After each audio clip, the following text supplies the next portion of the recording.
जी बिस्मिल्लाहिर्रहमानिर्रहीम अस्सलाम वालेकुम वरहमतुल्लाहि वबरकातुहू। Good morning, good afternoon, good evening, wherever you are. Keep smiling and keep moving. This is Naeem Mushtaq here. और आज की वीडियो मैं रिकॉर्ड कर रहा हूँ जो एचआर के प्रोफेशनल्स हैं, ह्यूमन रिसोर्स मैनेजमेंट के, और वो लोग जिन्होंने एचआर मैनेजर हायर करना है अपनी ऑर्गेनाइजेशन के लिए काम करवाने के लिए, और वो लोग जिन्होंने एचआर को एज अ प्रोफेशन अडॉप्ट करना है और आगे चल के उन्होंने फिर एचआर के हवाले से इंटरव्यू भी देना। तो इट्स सॉर्ट ऑफ मैसेज है मेरे अपने एक्सपीरियंसेस का। और रिसेंटली मैंने जो ऑब्जर्वेशन की है पाकिस्तान में एचआर की फील्ड में, तो वो मैंने सोचा था, मुझे बहुत ज़्यादा रिक्वेस्ट आती थी कि सर एचआर, बहुत सारे लोग मेरे स्टूडेंट ऐसे हैं जो एमबीए एचआर कर रहे हैं और वो बहुत ज़्यादा बाज़ का फ़ोन पे भी रब्ता करके रहनुमाई लेते हैं, मगर पाकिस्तान से बाहर मुझे बहुत रिक्वेस्ट आती थी कि आप हमारे एचआर के हवाले से कोई वीडियो रिकॉर्ड कर दें जो हम अपनी स्टडीज़ में इसको शामिल कर सकें। और मुझे ये जान के बेहद खुशी हुई है कि इंडिया में मेरे बहुत ज़्यादा स्टूडेंट हैं, मुझे नहीं पता था।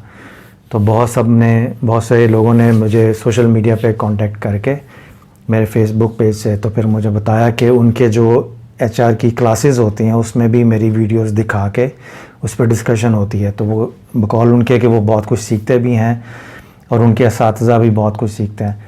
तो ये मेरे लिए फ़ख्र की बात भी थी और ख़ुशी की बात भी थी कि मेरी अपनी विज़डम है जो मैं वीडियो की शक्ल में लोगों को प्रेजेंट करता हूँ, उससे लोगों को सीखने में मदद मिलती है और उनके लिए फ़ायदा मंद होती है। और भी बहुत सारे मुल्कों से मुझे यानी कि बाज़ का कॉन्टेक्ट होता है और वो बताते हैं कि मेरे जो अपार्ट फ्रॉम अदर टॉपिक्स जो एचआर और ट्रेनिंग एंड डेवलपमेंट से रिलेटेड मेरी वीडियोस हैं वो उसको लोग देखते भी हैं।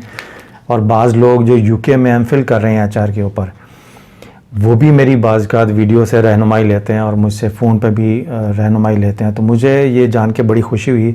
मैं समझता था शायद कुछ लोग होंगे जो सिर्फ मेरे वीडियोस देखते होंगे, बट पता चला कि पाकिस्तान से बाहर भी एक अच्छा खासा नेटवर्क है मेरे फ़ैन फॉलोइंग का जो देखते हैं, और मेरे लिए इनकरेजमेंट की बात है। तो ये वीडियो जो है एक जर्नल है, मेरी सारी ऑब्जर्वेशन।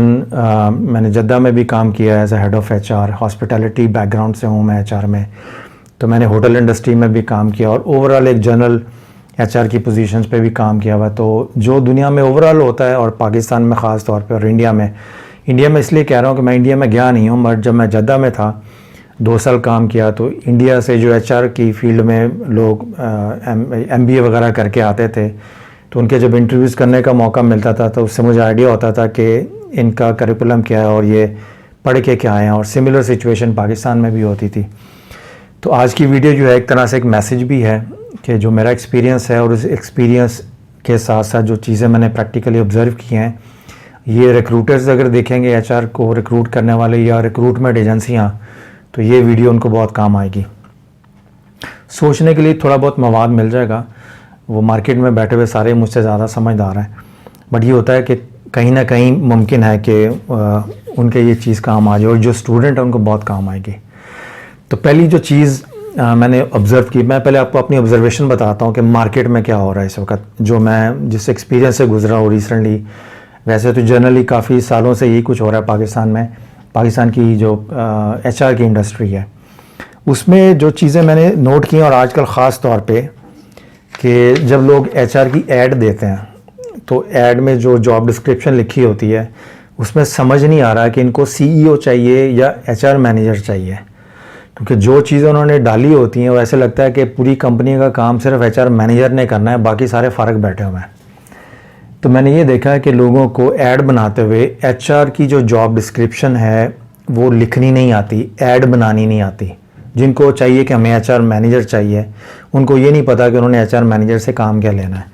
और अगर आप उनकी एड्स बाज़ का गौर से देखें तो बाज़ जुमले रेपिटिशन में हैं, यानी जो एचआर का काम नहीं भी है वो भी एचआर के खाते में डाला हुआ है। और बाज़ जुमले ऐसे हैं जो सिर्फ जुमलों की कंस्ट्रक्शन चेंज है, बट बात वही है। पॉइंट 1 में वो है तो आगे 4-5 पॉइंट के बाद जो पॉइंट 6वां 7वां है उसमें भी वही है। तो समटाइम्स रिक्रूटर्स को चाहिए एग्जैक्टली कि उनको चाहिए क्या, उनको एचआर मैनेजर चाहिए या सीईओ चाहिए जिसने सारी कंपनी चलानी है। तो इसलिए बड़ा स्पेसिफिकली होके लिखना पड़ता है। नंबर 1 जो मैंने चीज़ देखी, कन्फ्यूजन हायरिंग के टाइम पे, तो उससे फिर डिफ़िकल्टी हो जाती है अप्लाई करने वाले को कि वो अप्लाई किस सेंस में करें। अप्लाई क्या वो सारी चीज़ें उठा के अपनी सीवी में डाल के तो सीवी उसके मुताबिक बना के तो उनको दे दें। तो जिस तरह की ऐड बनी होती है बाज़ का, तो उसमें तो फिर कोई कोका से शहज़ादा ही आ सकता है एचआर को संभालने के लिए, इंसान के बस की बात नहीं होती। तो जब आप एचआर की ऐड बनाएं तो बड़ा स्पेसिफिक होकर मुख्तसर रख के, क्योंकि एचआर मैनेजर की जॉब इट्सेल्फ सबको पता है कि एचआर मैनेजर ने करना क्या है। तो आपकी जॉब में, आपकी ऑर्गेनाइजेशन में जिस वजह से एचआर मैनेजर की पोजीशन क्रिएट हुई है, या कौन कौन से वो फोकस्ड एरिया हैं जिसकी वजह से आपको एचआर मैनेजर या एचआर प्रोसेस चाहिए, आप वो हाईलाइट करके तो उसमें डालें। एक तो ये कन्फ्यूजन मैंने देखी है। दूसरा मैंने ये देखा कि आजकल बहुत ज़्यादा ज़ौक है जी कि हमें को फ़ीमेल चाहिए एचआर की। अब उसमें मुझे समझ नहीं आई कि अगर उस पोजीशन पे मेल बैठा होगा तो नुकसान क्या होगा, और अगर फ़ीमेल बैठी होगी तो फ़ायदा क्या होगा। तो मेरी जो जनरल ऑब्जर्वेशन है, बहुत सारी ऑर्गेनाइजेशन में मेल फीमेल का एक बैलेंस कायम करना होता है नंबर्स गेम में, तो उससे हटके या एक आप कह लीजिए जेंडर इक्वालिटी के पॉइंट ऑफ व्यू से अगर आपने फ़ीमेल कोई रखनी है तो that could be a possibility, ठीक है, उसमें कोई बुरी बात नहीं है। बट ये कहना कि हमें एचआर मैनेजर के लिए फ़ीमेल ही चाहिए, तो ये आज तक मुझे समझ में नहीं आया कि फ़ीमेल ने आके क्या काम करने हैं जो मेल एचआर मैनेजर नहीं कर सकते। और मेरा माजरत के साथ हम्बल ऑब्जर्वेशन में यह है कि अक्सर ये चस्का बेस्ड रिक्वायरमेंट होती है, इसके पीछे कोई मेरिट या कोई एबिलिटी नहीं होती। होना तो ये चाहिए कि आप ये देखें कि काम कौन बेहतर तरीके से, कैंडिडेट जिसको आप रख रहे हैं वो बेहतर तरीके से कर सकता है या नहीं कर सकता।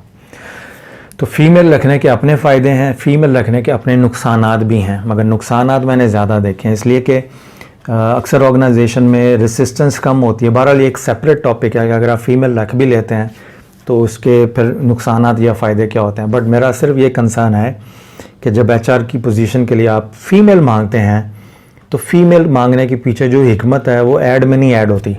सिर्फ ये होता है कि फ़ीमेल विल बी प्रेफर्ड, कि फ़ीमेल को हम प्रेफर करेंगे। क्यों करेंगे, क्या वजह, I have absolutely no idea. HR की टीम में खातून का होना इसलिए भी ज़रूरी होता है कि बाज़ ख़वातीन आपकी ऑर्गेनाइजेशन में होती हैं, वो उनके इश्यूज़ ऐसे होते हैं कि वो मेल बॉस से या मेल एम्प्लॉय से बात नहीं कर सकते। तो एचआर की टीम में ख़वातीन का होना इसलिए फ़ायदेमंद होता है कि जो फ़ीमेल आपके एम्प्लॉयज़ हैं उनके लिए कंफर्ट लेवल एक क्रिएट हो जाता है कि वो आराम से खुल के बात कर सकते हैं। मगर एक पोजीशनल रिक्वायरमेंट को मेरिट की बुनियाद के ऊपर वहाँ पे फ़ीमेल की कंडीशन लगा देना, इसके पीछे जो आप ये कह लीजिए हिकमत है या फ़लसफ़ा है, वो मुझे आज तक समझ में नहीं आया। जहाँ पे ये ऐसे माहौल हैं कि जी हमने सिर्फ फ़ीमेल ही रखनी है, कुछ भी हो जाए रखनी फ़ीमेल ही है, उन ऑर्गेनाइजेशन का जो इंटरनल कल्चर है वो किस तरह का होता है वो आपको भी पता है, वो हमें भी पता है। तो बहरहाल उसमें जेंडर आप हवाले से अगर आपने कोई लगानी है कंडीशन तो उसके पीछे एक प्रॉपर उसकी जस्टिफिकेशन होनी चाहिए, जो ऐड में भी मेंशन होनी चाहिए कि आपको फ़ीमेल क्यों चाहिए। बाज़ ऑर्गेनाइजेशन ऐसी होती हैं वहाँ होती फ़ीमेल है सिर्फ, तो उस सूरत में अगर फ़ीमेल चाहिए होती है तो वो फिर मेल आदमी को फिर ये होता है कि टाइम वेस्ट करने से बच जाते हैं लोग। आपने ज़रूर एक आदमी को उस सारे सिलेक्शन प्रोसेस से गुजार के वो अपना ईमेल अपना टाइम इन्वेस्ट करके आपको सीवी भेजे, एंड पे आप उसे बताएं जी नहीं तो ये तो सिर्फ फ़ीमेल के लिए थी। बाज़ लोग तो मेंशन करने की भी ज़हमत गौरा नहीं करते ऐड में कि ये मेल के लिए है या फ़ीमेल के लिए। बहरहाल उसके बाद जो आगे प्रॉब्लम था वो ये था जी हमें कोई अभी एक रिसेंटली मेरे एक दोस्त ने मुझे ऐड भेजी कि आपकी नज़रों में कोई हो कैंडिडेट तो बताइएगा। तो उसमें जो वॉइस मैसेज में ऐड था कि जी हमें एक एचआर ऑफिसर चाहिए, फ़ीमेल हो और उसको पॉलिसीज़ एंड प्रोसीजर्स बनानी आती हों। तो मैंने उनसे अपने दोस्त से बात की, मैंने कहा एचआर ऑफिसर से ये एक्सपेक्टेशन रखना कि वो पॉलिसीज़ एंड प्रोसीजर एचआर की बनाने की सलाहियत रखती हो या रखता हो, मगर उसका जो लेवल ऑफ है अपॉइंटमेंट वो ऑफिसर लेवल का हो, ये बिलो सुपरवाइजरी लेवल होता है। तो उसके ऊपर बैठा हुआ एचआर मैनेजर क्या कर रहा है, क्या उसके पास ये एबिलिटी नहीं है? क्योंकि ये काम तो एचआर मैनेजर का है कि उसके पास उतना दिमाग हो, उतनी एबिलिटी हो कि वो पॉलिसीज़ एंड प्रोसीजर्स को ख़ुद से डिज़ाइन करने की सलाहियत रखता हो। नीचे वाला स्टाफ तो इम्प्लीमेंटेशन में असिस्ट करता है। अगर नीचे वाले स्टाफ से आप ये कर रहे हैं बेसिकली एक्सपेक्टेशन कि वो पॉलिसी प्रोसीजर्स बनाने की अहलियत रखता हो और उसको आप ऑफिसर का रैंक दे रहे हैं, तो ये बज़ात खुद अहमकाना किस्म की एक डिमांड है, अहमकाना किस्म की सोच है कि जो मैनेजरियल रिस्पॉन्सिबिलिटी का कह लीजिए रिक्वायरमेंट है वो आप ऑफिसर लेवल में ढूंढ रहे हैं। और फिर उस ऑफिसर को अगर आपको मिल भी जाता है और वो पॉलिसी प्रोसीजर्स को डिज़ाइन करता है तो मैनेजर साहब ने उसको देख के रिव्यू करके अप्रूव कर देना होता है। तो इस सूरत हाल में असल मैनेजर तो नीचे है, ऑफिसर जो डिज़ाइन कर रहा है सारे प्रोसेस को, और ऊपर वाला बैठ के सिर्फ उसको उसकी ग्रामर चेक कर लेगा, अंग्रेज़ी लैंग्वेज चेक कर लेगा, ओके करके फ़ारिग कर देगा। तो ऊपर वाला ज़हनी तौर पे फ़ारिग है, इसका मतलब है। और नीचे वाला आपको काबिल आदमी चाहिए ऑफिसर रैंक में, ताकि वो नीचे रह के वो वाले काम करे जो ऊपर वाले ने करने हैं बेसिकली। तो एक इतनी अहमकाना किस्म की बात का डिमांड्स आ जाती हैं। और सम टाइम होता क्या है कि बहुत सारे ऑर्गेनाइजेशन में एज का बड़ा होता है फैक्टर कि जी आपकी 30 ईयर्स एज हो, 40 ईयर्स एज हो। अगर किसी की एज ज़्यादा है और आप अपनी ऑर्गेनाइजेशन में ये देखें कि आपको क्या चीज़ चाहिए, आपको विजडम चाहिए एचआर की, यानी कि उसमें एक्सपीरियंस चाहिए आपको, तो उसमें एज एक फैक्टर नहीं होना चाहिए, बल्कि ये देखना चाहिए कि इस मैनेजरियल पोजीशन के ऊपर ये आदमी काम को करने की सलाहियत या ऑर्गेनाइजेशन को संभालने की सलाहियत रखता है या नहीं रखता। आजकल एक और रवाज ये भी है कि अक्सर लोग जो नई एचआर की डिग्री आ रही हैं वो करके, तो अक्सर ऑर्गेनाइजेशन ने ऐड में भी लिखा होता है कि जी ये डिग्री हमें अगर किसी ने की हो तो हमें चाहिए, जो अभी 5-6 साल में वजूद में आई हैं। अच्छा, वो सारी की सारी जो लेटेस्ट एचआर की डिग्रियां हैं जो अमेरिका से सर्टिफाइड होती हैं ह्यूमन रिसोर्स सोसाइटी से, आप समझ गए होंगे मुख्तलिफ नाम इनके, वो सारी की सारी फाइनेंस फोकस्ड हैं। ये भी मैं बता दूँ, उन डिग्रीज़ को कर लेने के बाद, उन कोर्सेज़ को कर लेने के बाद कोई आदमी कॉन्फ्लिक्ट मैनेजमेंट का एक्सपर्ट नहीं बन सकता, कोई आदमी इंडिपेंडेंटली परफॉर्मेंस मैनेजमेंट को, सिस्टम को जनरेट नहीं कर सकता, कोई आदमी इंडिपेंडेंटली पॉलिसीज़ एंड प्रोसीजर्स को डिज़ाइन करने की सलाहियत नहीं रखता। ये सारी एक बेसिकली फाइनेंस के पर्सपेक्टिव से ये डिग्रीज़ हैं, वो एचआर मैनेजर को सिखा देते हैं कि आपने कॉस्ट को कैसे सेव करना, कैलकुलेशन पॉइंट ऑफ व्यू से। तो कॉस्ट फोकस्ड हो जाता है एचआर मैनेजर, पीपल फोकस नहीं रहता। तो जो लोग, यानी जो ओरिजिनल एचआर के एक्सपर्ट्स हैं, वो देखेंगे कि जो असल चीज़ जिसके ऊपर एचआर मैनेजमेंट चलती है वो आपकी ऑपरेशनल और एडमिनिस्ट्रेटिव विजडम है। मिसाल के तौर पे अगर किसी को किसी एचआर, अब मैं बल्कि यूँ कर लेता हूँ, मैं आपको वो चीज़ें बता देता हूँ जो एचआर मैनेजर के लिए जाननी ज़रूरी है। उसके पास ख्वाह कोई भी डिग्री हो, अगर वो इन चीज़ों को नहीं जानता है तो डिग्री होने के बावजूद ना होना या होना कोई माना नहीं रखता। उसमें नंबर एक बात ये है कि उस आदमी को पॉलिसीज़ एंड प्रोसीजर्स या एचआर मैनुअल स्क्रैच से डेवलप करना आता हो, उसको पता हो कि एचआर का प्रोसेस क्या होता है। बहुत सारी एचआर की ऑर्गेनाइजेशंस होती हैं जिन्होंने पॉलिसी प्रोसीजर्स बनाए होते हैं, अगर वो फॉरेन है तो वो फॉरेन अप्रूव्ड होते हैं मैनुअल। तो मैनेजर ने आके सिर्फ एक सुपरवाइजरी रोल प्ले करना होता है, जिसकी बेसिस के ऊपर वो निगरान की हैसियत रखता है। अगर कोई ऐसा एचआर मैनेजर हो जो ऑर्गेनाइजेशन है जो नई स्टार्ट हुई है, या जो ऑर्गेनाइजेशन अपने इंटायर गवर्नमेंट डिपार्टमेंट है, कोई इंटायर अपना रिवाइज करवाना चाहता सिस्टम, तो वो स्क्रैच से लेके, ब्लैंक पेपर से लेके पूरे एचआर मैनुअल की डिज़ाइनिंग तक अगर कोई एचआर मैनेजर ये डिज़ाइन करने की सलाहियत रखता है तो वो जेन्युइन माना में एचआर मैनेजर है। क्यों? कि जब आप पॉलिसीज़ एंड प्रोसीजर्स डिज़ाइन करते हैं तो उसमें दो चीज़ें आपने ज़हन में रखनी होती हैं। एक, आप उस पे ऊपर फोकस करते हैं प्रोसेस के ऊपर। प्रोसेस जब, यानी ऑर्गेनाइजेशन में काम कहाँ से चला है, किस किस के हाथों से, किस किस डिपार्टमेंट से निकल के एंड पे कस्टमर के हाथ में क्या गया है, ख्वाह वो सर्विस है या प्रोडक्ट है। उस सूरत में जो एचआर मैनेजर का एचआर मैनुअल है वो प्रोसेस फोकस्ड होता है, उसमें एसओपीज़ आती हैं। एसओपीज़ ऐड नहीं होती बल्कि एसओपीज़ का रोल डिफाइन होता है। एसओपीज़ तो डिपार्टमेंट हेड वाले बनाते हैं, ऑपरेशनल एसओपी, मगर वो ऑपरेशनल एसओपी जब लिंक करती हैं एडमिनिस्ट्रेटिव एसओपीज़ के साथ तो वहाँ बैलेंस और हार्मनी क्रिएट करनी होती है, कॉन्फ्लिक्ट नहीं क्रिएट करना होता। तो वो जब एचआर मैनुअल डिपार्टमेंटल एसओपी के साथ मिलके डबल पावर जनरेट करता है ऑर्गेनाइजेशन में, उस वक्त जाके पता चलता है कि एचआर कितना इफेक्टिव है। अक्सर आमतौर पे ये देखेंगे कि अक्सर लोग जब एचआर में आ जाते हैं या रिटायर्ड लोग हैं आ जाते हैं तो वो एचआर को पावर का सेंटर बना देते हैं। ये भी गलत है। ओरिजिनल एचआर मैनेजर का या एचआर डिपार्टमेंट का काम एडमिनिस्ट्रेटिव ऑपरेशनल डिपार्टमेंट को असिस्ट करना है, उनके ऊपर काबू पाना नहीं है। क्योंकि एचआर ने असिस्टेंस का रोल प्ले करना होता है, खा वो एचआर मैनेजर हो, खा एचआर वो टीम हो, खा वो एचआर का डिपार्टमेंट हो, ये असिस्ट करते हैं डिपार्टमेंट्स को के ऑपरेशन को रन करने के लिए। इसलिए जब एडमिनिस्ट्रेटिव पॉलिसीज़ एंड प्रोसीजर्स बनाई जाती हैं तो वो ऑपरेशंस को पुश करने के लिए बनाई जाती हैं, ऑपरेशन को पुल करने के लिए नहीं। अक्सर एचआर में अगर एचआर मैनेजर अच्छा ना हो या एचआर टीम अच्छी ना हो तो हमेशा ऑपरेशनल डिपार्टमेंट आपस में ही बिजी रहते हैं, कस्टमर इग्नोर हो जाता है। तो जहाँ जेन्युइन एचआर मैनेजमेंट होगी, जहाँ पे जेन्युइन एचआर का प्रोसेस होगा, कॉन्सेप्ट होगा, वो फोकस करेगा ऑपरेशनल डिपार्टमेंट को पीछे से असिस्ट करेगा और ऑपरेशनल डिपार्टमेंट को पीछे से जो असिस्टेंस मिलती है उसकी बेसिस के ऊपर उसका फोकस कस्टमर हो जाता है। तो कस्टमर फोकस्ड एनवायरनमेंट और प्रोसेस जनरेट करना एचआर का असल काम है। उसकी वजह से प्रॉफिट भी जनरेट होते हैं, कस्टमर भी सेटिस्फैक्शन होती है और कंपनी भी ग्रो करती है। तो बहुत सारे एचआर मैनेजर का काम दूसरे डिपार्टमेंट के साथ ये पावर की कह लीजिए जंग हो रही होती है कि ऑर्गेनाइजेशन में ज़्यादा पावरफुल कौन है, सीईओ के कान जल्दी कौन भरता है, थिंग्स लाइक दैट। और फिर हर डिपार्टमेंट हेड को अपना ताबे और मती और अपना फर्मा बरदार बनाने के लिए एचआर डिपार्टमेंट सारी कोशिश कर रहा होता है, जो ट्रेडिशनली गंद है इस मार्केट के अंदर। तो जो ओरिजिनल एचआर मैनेजमेंट है वो बेसिकली असिस्टेंस का रोल है ऑपरेशंस को। इसलिए जब डिज़ाइन करते हैं पॉलिसीज़ एंड प्रोसीजर्स आप, तो उसमें एसओपी का रोल डिफाइन करना पड़ता है कि जब आप एक आदमी की जॉब डिस्क्रिप्शन और उस जॉब डिस्क्रिप्शन भी पॉलिसीज़ प्रोसीजर्स के अंदर से निकलती है, क्योंकि job description, policies and procedures और एसओपीज़ अगर इनमें हार्मनी और बैलेंस ना हो तो ऑर्गेनाइजेशन का बेड़ा गर्क हो जाता है। वहाँ हमेशा ऑर्गेनाइजेशन में टर्नओवर बहुत ज़्यादा होगा, लोग एक दूसरे के साथ क्लैश में बहुत ज़्यादा रहेंगे। आप जिस पावरफुल लॉबी के साथ हो जाएंगे, अगर एचआर की लॉबी स्ट्रॉन्ग है तो लोग उसके साथ लॉयल हो जाते हैं, अपने बॉस के साथ नहीं होते। जब बॉस के साथ नहीं होते उसका काम वो नहीं ले सकता।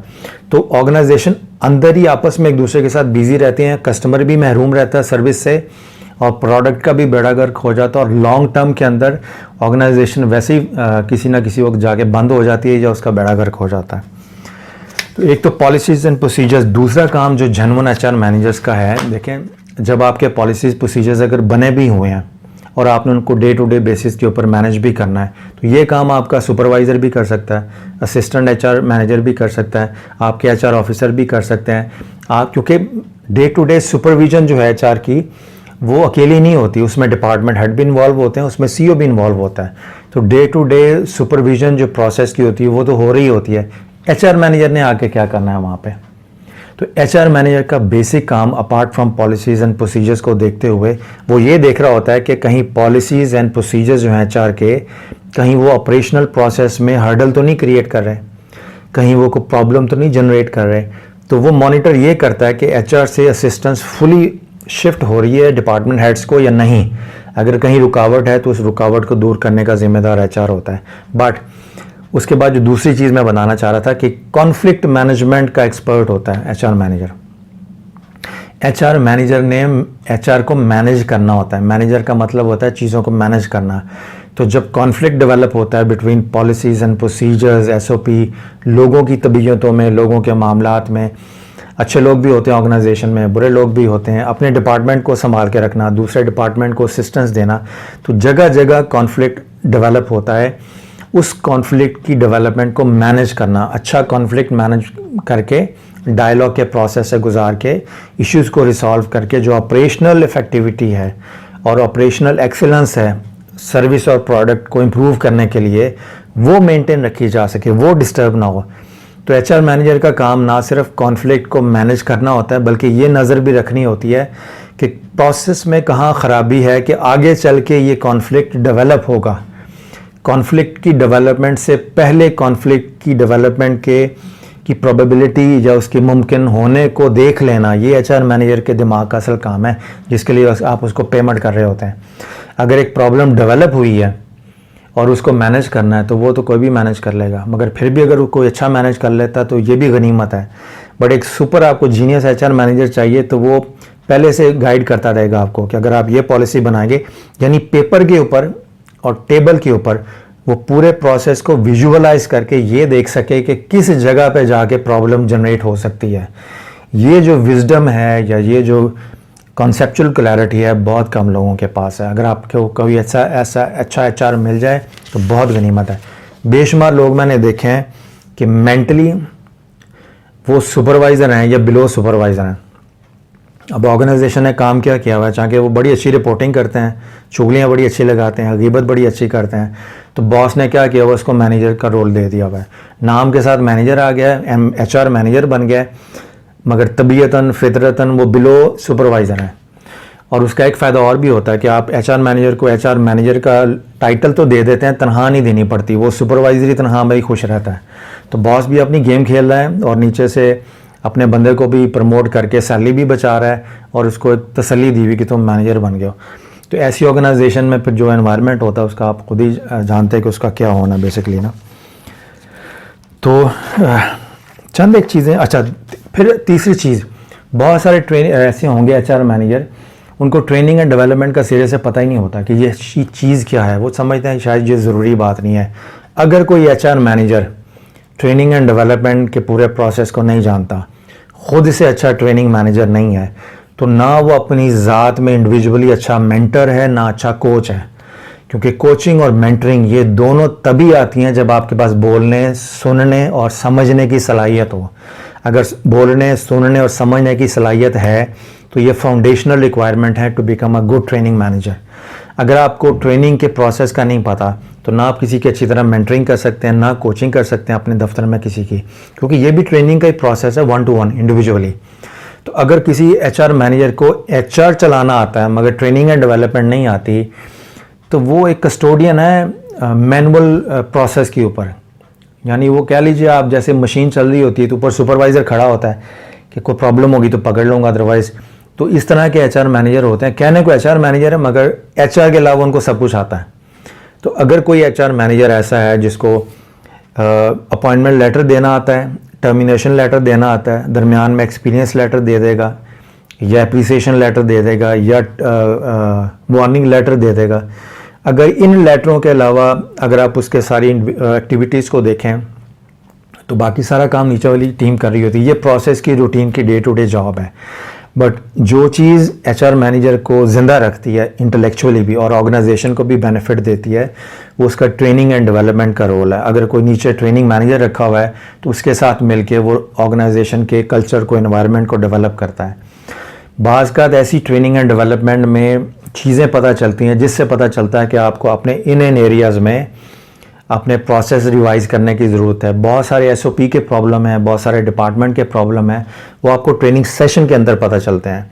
तो अगर आप अच्छे मैनेजर हैं HR के, तो आप ट्रेनिंग एंड डेवलपमेंट की प्रोसेस को ना सिर्फ समझते हैं बल्कि इसमें दिलचस्पी भी लेंगे। इसलिए कि दिलचस्पी लेंगे तो आपको पता चलेगा कि आपकी पॉलिसीज़ प्रोसीजर्स से लोगों को कहाँ तकलीफ़ है, क्या फ़ायदा है, कहाँ पे लोगों को क्या प्रॉब्लम और परेशानी पेश आ रही है, ताकि ट्रेनिंग एंड डेवलपमेंट के डोर से, उस रास्ते से आप HR के प्रोसेस को मॉनिटर कर सकें और डिपार्टमेंट की परफॉर्मेंस को भी मॉनिटर कर सकें। और उसके हवाले से, और फिर आखिरी चीज़ जो है आपकी, बहुत सारी चीज़ें मैं मुख्तसर इसको बस अब आखिरी चीज़ रखूँगा, परफॉर्मेंस मैनेजमेंट का। बहुत सारे लोगों को, खा वो ट्रेनिंग मैनेजर हैं या HR मैनेजर हैं, उनको परफॉर्मेंस मैनेजमेंट का सिस्टम नहीं पता कि परफॉर्मेंस मैनेजमेंट होती क्या है। बस साल के एंड पे किस तरह इवेलुएट करना है, साल के दरमियान किस तरह डे टू डे बेसिस के ऊपर मॉनिटरिंग करनी है लोगों की परफॉर्मेंस की, और साल के एंड पे कैसे करनी है। अगर आप किसी HR मैनेजर को कहें भाई हमें परफॉर्मेंस मैनेजमेंट का एक सिस्टम बना दो, तो 99% को नहीं आता, कोई 1% होगा जिसकी ट्रेनिंग हुई होगी। और अगर आपको परफॉर्मेंस मैनेजमेंट का सिस्टम पढ़ाना यानी समझ आता है, पढ़ाना आता है और डिज़ाइन करना आता है, तो आपसे बेहतर शानदार HR मैनेजर कोई नहीं है। आप यूनिक हैं, आप 100 में एक होंगे। ठीक है, वो इसलिए ज़रूरी है कि परफॉर्मेंस मैनेजमेंट में जब लोगों की परफॉर्मेंस को आप इवेल्युएट करते हैं तो फिर आपको पता चलता है कि परफॉर्मेंस का SOP के साथ क्या ताल्लुक़ है, परफॉर्मेंस का HR के पॉलिसीज़ एंड प्रोसीजर्स के साथ क्या ताल्लुक़ है, एम्प्लॉय की परफॉर्मेंस का उसके मैनेजर के बिहेवियर से क्या ताल्लुक़ है, परफॉर्मेंस को डिफ़ाइन कैसे करते हैं। बाज़ लोगों के नज़दीक परफॉर्मेंस ये होती है कि आप बॉस के घर के भी काम करते रहें, सब्ज़ी भी ला के देते रहें, अपार्ट फ्रॉम हैं आप ऑफिस ड्यूटी पे, मगर आप घर के सारे, उसको खुश रखना, आपने बॉस को खुश रखने का नाम एक्सेप्शनल परफॉर्मेंस रिवॉर्ड है। तो बाज़ लोगों ने बॉस फोकस्ड होके बॉस को खुश रखने का नाम परफॉर्मेंस मैनेजमेंट समझा हुआ है। ये सारे हमारे कल्चरल प्रॉब्लम है जो आप ये देखते भी हैं, समझते भी हैं। तो ये चंद एक चीज़ें मैंने परफॉर्मेंस मैनेजमेंट आपको बताया, पॉलिसीज़ एंड प्रोसीजर्स किस तरह डिज़ाइन करते हैं। इसको डिज़ाइन करने से पहले आपके पास कौन कौन सी कॉन्सेप्चुअल क्लैरिटी होनी चाहिए। फिर उसके अलावा एक और आखिरी चीज़ चलें बता दूँ, सेल्स एंड मार्केटिंग। अब आप पूछेंगे एचआर का सेल्स एंड मार्केटिंग से क्या ताल्लुक? बहुत बड़ा ताल्लुक है। आप जब जॉब सेल कर रहे हैं या अपनी कंपनी को मार्केट कर रहे हैं थ्रू एडवर्टाइजमेंट कि आप हमारी कंपनी में ज्वाइन करें और ये बेनिफिट आपको मिलेंगे, तो you are basically performing a role of a sales manager. आपके पास एक पोजीशन की प्रोडक्ट है और उसके लिए आप कैंडिडेट्स को, मुख्तलिफ कैंडिडेट को आप ऐड आपने सेल की है और उसके नतीजे में जो आपके पास सीवी आए हैं उसके नतीजे में फिर आप कैंडिडेट को सिलेक्ट करके तो फिर उनके सामने एज ए सेल्समैन अपनी कंपनी के बेनिफिट गिनवाते हैं और फिर उनको कन्विंस करते हैं अगर अच्छा कैंडिडेट है, पसंद आ गया, कि आपके ऑर्गेनाइजेशन को ज्वाइन करें। बड़े बड़े बारीक नुक्ते हैं जो मैं बताऊं तो आपको। सीवी पढ़ना भी एक फ़न है। अगर आपके पास 100 सीवी है और 100 सीवी में से आपने बंदा कैसे सेलेक्ट करना है जो मोस्ट सूटेबल आपको लगता हो, वो भी एक फ़न है। सीवी डिज़ाइन करना भी एक फ़न। अक्सर एचआर मैनेजर खुद जब जॉब ढूंढ रहे होते हैं तो जब आप उनकी सीवी देखते हैं तो समझ नहीं आती ये सुपरवाइज़र है या क्या है। तो बाज़ का मैनेजेरियल माइंडसेट नहीं होता अक्सर एचआर मैनेजर का। सुपरवाइजरी माइंडसेट के साथ वो एचआर मैनेजर की पोजीशन ढूंढ रहे होते हैं विदाउट नोइंग कि there is a paper image of a HR manager, के पेपर के ऊपर भी एचआर मैनेजर आप लगते हैं या नहीं लगते। किसी को फ़ॉन्ट सिलेक्शन का नहीं पता होता, किसी को फ़ॉन्ट फैमिली का नहीं पता होता, फॉर्मेटिंग की सेंस का नहीं पता होता। फिर उसके बाद आपने पेपर के ऊपर आपने ये देखना है कि जो पढ़ने वाला होगा उसकी साइकी क्या होगी, तो वो किस तरह तरतीब से पढ़ेगा। तो और आपने अपनी इन्फॉर्मेशन सीवी पे कैसे डिस्प्ले करनी है कि वो पढ़ता पढ़ता आपको पिक करता चला जाए कि हाँ यही वो लड़का, यही वो बंदा है जिसको मैंने पिक करना है। तो ये सारी साइकी भी जहन में रखनी होती है, लोग ध्यान नहीं करते इस तरफ। तो बहरहाल मैंने सोचा कि चलें जो मेरे स्टूडेंट हैं MBA HR कर रहे हैं, जो रिक्रूटर्स हैं मार्केट में और जो HR की फील्ड में आना चाहते हैं, इन चीज़ों पे भी गौर कर लें। इनमें से अक्सर चीज़ें, बल्कि मेजॉरिटी की चीज़ें जो मैंने आपको बताई हैं, ये HR के निसाब का हिस्सा नहीं है। हाँ वो MBA में चले जाएँ आप या लेटेस्ट मॉडर्न डिग्री जो 8-8, 10-10 लाख लोग लगा के तो वो डिग्री ले लेते हैं कि साथ लगी होगी तो हमारी हायरिंग आसान हो जाएगी। उसमें हायर करने वालों को भी सोचना चाहिए कि डिग्री से HR मैनेजर नहीं बनता। वो बेसिकली जिस तरह MBA HR करने से हर कोई HR मैनेजर नहीं बन जाता, इस तरह बहुत सारी ऐसी डिग्रीज़ होती हैं जो आपको इन होने में मदद देती हैं बट स्टे करने में मदद नहीं देती हैं। उसके बाद फिर आपका असल इम्तिहान शुरू होता है, जो मैंने आपको चीज़ें बताई हैं। उसके बाद लोग क्या करते हैं कि मुख्तलिफ वर्कशॉप अटेंड करना शुरू कर देते हैं। कोई टीम मैनेजमेंट में जा रहा है, कोई कॉन्फ्लिक्ट मैनेजमेंट में जा रहा है, मगर वो जर्नलाइज्ड ट्रेनिंग्स होती हैं, HR फोकस्ड नहीं होती। तो HR का अंदर कॉन्फ्लिक्ट मैनेजमेंट का मतलब कुछ और है, HR के अंदर टीम मैनेजमेंट का कॉन्सेप्ट कुछ और है, HR के अंदर परफॉर्मेंस मैनेजमेंट का कॉन्सेप्ट कुछ और है। HR के जो रूल्स एंड रेगुलेशंस हैं उसमें प्रोसेस से हटके जो पीपल फोकस स्किल्स आपको चाहिए होती हैं वो अक्सर HR के एक निसाब का हिस्सा नहीं होती। तो ये चंद एक चीज़ें ना, आई होप के आपके कुछ ना कुछ तो जो काम की चीज़ें आपको लगती हैं रख लीजिए, जो नहीं है उसको साइड पे कर दें, किसी और के काम आ जाएंगी। तो आज के लिए इतना ही काफ़ी है, फिर इंशाल्लाह हाजिर होते हैं। इजाज़त दीजिए, अल्लाह हाफ़िज़।